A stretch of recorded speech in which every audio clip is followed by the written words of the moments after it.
Welcome back everyone to my Let's Play of the Sword of Hope 2 for the Nintendo Game Boy. Last episode, we got into the inverted castle. We saved here.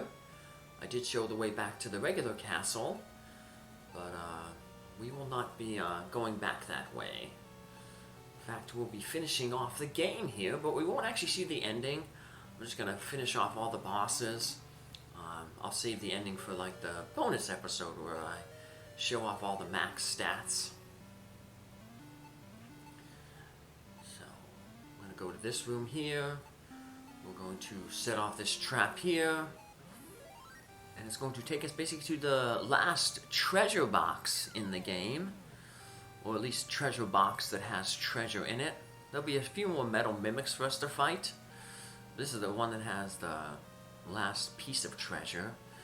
And it's a Cane of Destruction, which is normally a good item, but getting it so late in the game right now, it's kind of pointless.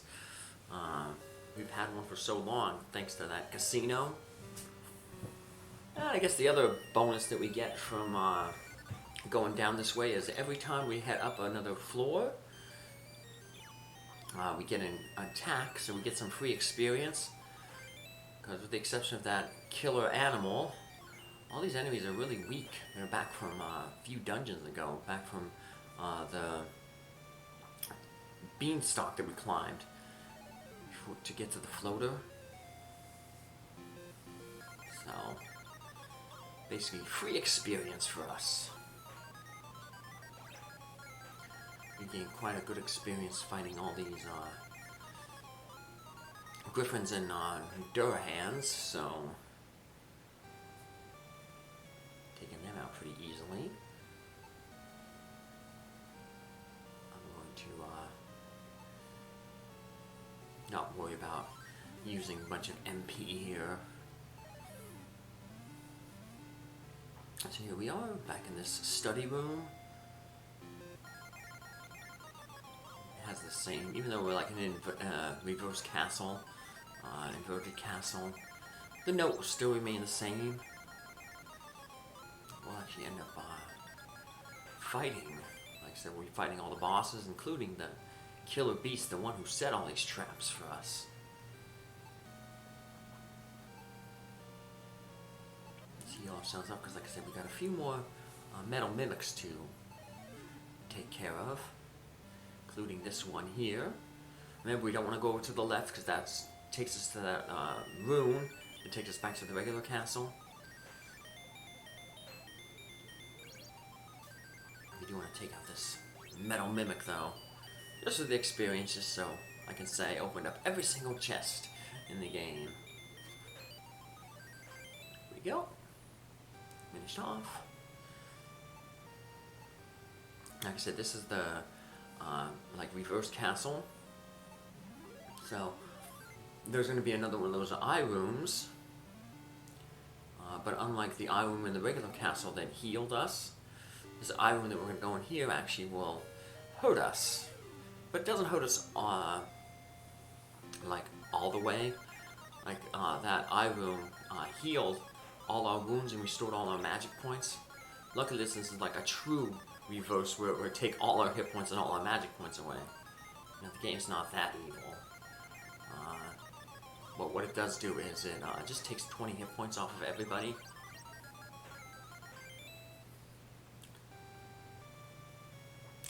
The wall, hit the button, and let's foolishly set this trap off.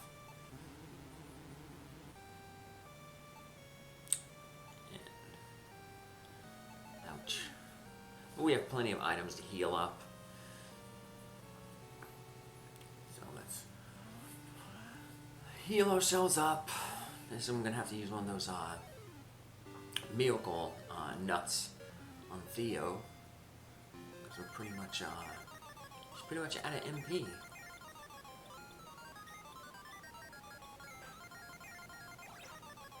I said, we want to have that him being able to cast the Empower for all those boss battles that we got coming up. Let's open this chest up here. That'll be our last chest.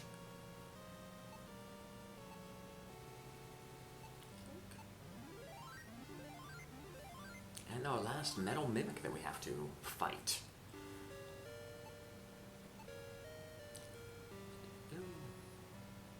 What I think the red medicine also restores some MP. One of them restores MP, the other one removes the stone status from you. But never bothered using either of them, so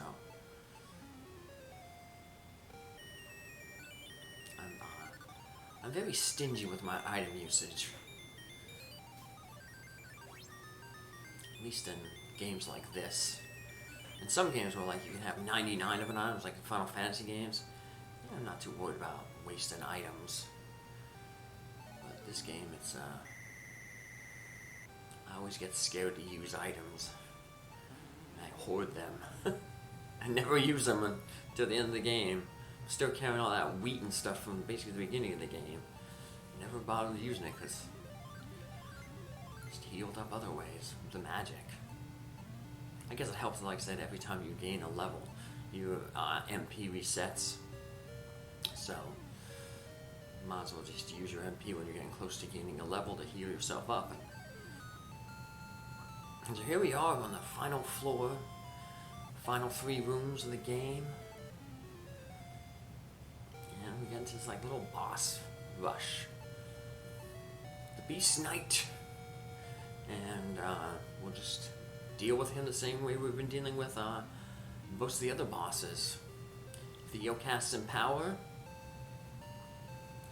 You and Layla just do things until they get empowered.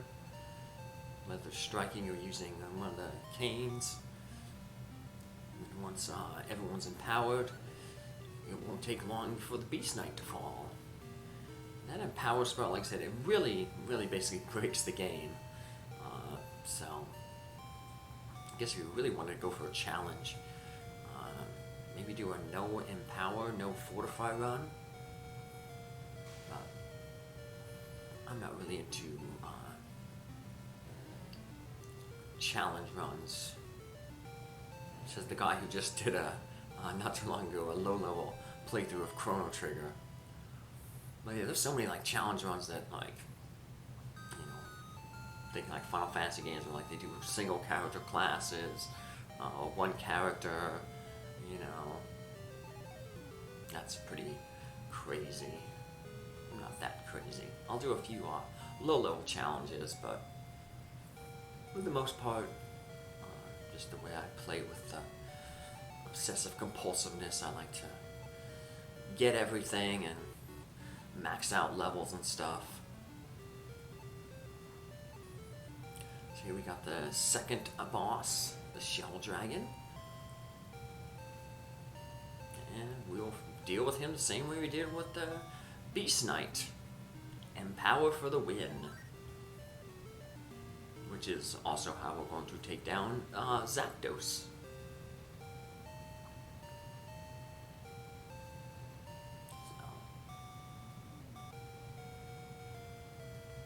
This guy's pretty much almost a carbon copy. Basically, it's almost the same stuff as the Beast Knight, but he throws in a few magical spells, such as that paralysis spell right there. Yeah, paralysis. We haven't had paralysis in a while, but it's not really paralysis. It basically just like hardens your limbs, so you take damage but you can still act, even though it says you're paralyzed. You still act. You just take damage for acting. So once again, we're going to have to use our Bell of Water, because when we look at the door, it matches the pattern on the Bell of Water, just like the door to the castle. So we pull out that Bell of Water, and that'll open up the door. I'm gonna save my game. So this is where I will, like I said, I'll restart when they have the max levels. Let's just start basically right outside this area, so I can just go in and fight the final boss, Zakdos. Well, he's technically not the final boss, but here he is. And he basically is going to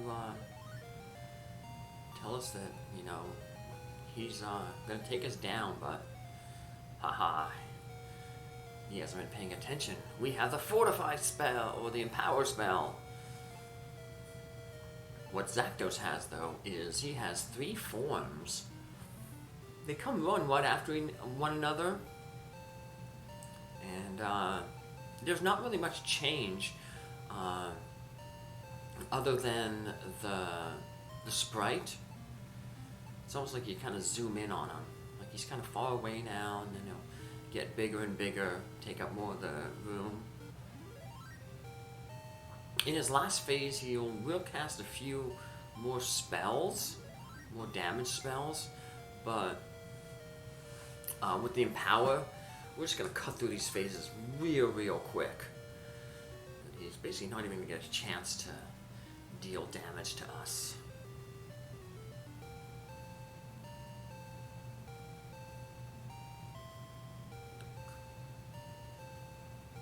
There we go. Now it just becomes, let's pound away on him, the physical attacks. Magic is going to be pretty useless, you know, in terms of debuffing spells and damage spells. So just wail away on them. Atomize.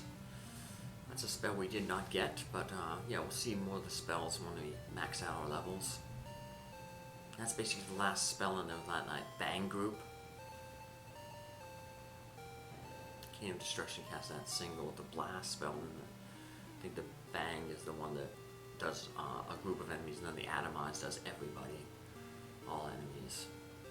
Alright, so he's changed form. And he thinks he can steal some, well, he did steal some hit points and MP from Mute, but not going to help him in the long run. If things get really bad, you can always have Mute use that Miracle spell, and that basically heals everybody in the party to max health. I mean, Mute's not really doing anything else with his MP. And Zakdos isn't doing anything else either, because we just defeated him. You would think that would be the end of the game, because Zakdos is the guy we've been following all this whole time.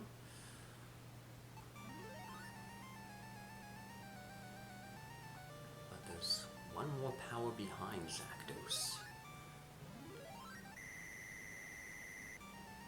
we have that Wardstone finally, and well, we had the Wardstone for a while. We finally get to put it to use. And it says they're the 4 elements. They contain his spirit. And I guess just like previously, I guess it'll fall on Mute. And I was going to say his family, but his family's all gone. His new family to guard that. And right behind Zakdos' throne we find the Sword of Hope, which reminds Theo that, wait a minute, what about that dark dragon? You know, it's kind of Zakdos was trying to free him from that painting, the mural that we stuck him in the end of the first game. So here our characters do a kind of a mini little end. We just reaffirm our friendship with one another. Promise to help each other out whenever we need ourselves. And Layl reminds Theo, hey, let's go get rid of that dragon. Let's go check. Now at this point, Layl and Mute are gone from your party. Not that it really matters, because the dragon is pretty easy. Once again, all we gotta do is fortify. And you can just use the fortify spell because it's a one-on-one battle, just like at the end of Sword of Hope 1. So, Empower fortifies everyone in your party. Fortify just as a single character, so here we are. Theo and the dog dragon fighting each other once again. I don't know. I should say we didn't have to use Empower, but there we go, I just used it anyway. Doesn't matter, once you cast Empower, Fortify, the game's basically over. The dog dragon can hit pretty hard, but like I said, once you basically double our defense with that Fortify spell, yeah, he's not gonna hurt us.